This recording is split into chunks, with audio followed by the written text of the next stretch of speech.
Welcome back. Some controversy here in the heart of High Park tonight. Different people trying to enjoy this beautiful outdoor space in different ways. And yet, once again, those on two wheels are saying it's not equal access for all. To make that a better place for not just cyclists, but for pedestrians, joggers, and mobility device users, we want to see it car-free all the time. High Park has long been a central spot for people to gather in Toronto. Only now, it's the center of a battle over who gets access when. Taking cars away from the park allows for public space to be shared and utilized in a way that benefits more people than just one person sitting in a 2-ton motorized steel cage. Cycling advocates claim they've been targeted by Toronto police in High Park.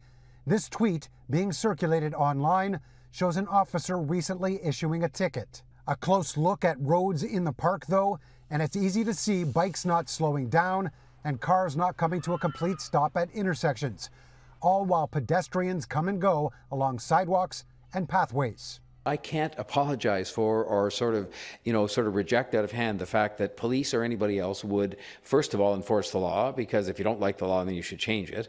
But secondly, would be putting safety first for all the people who are using the park. City Hall is actually in the middle of a public consultation on how best to manage movement in the park right now.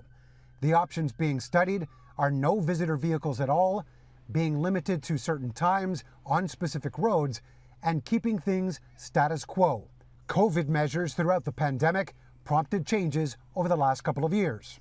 We did close vehicle access on weekends, and that was really well received by many in the community.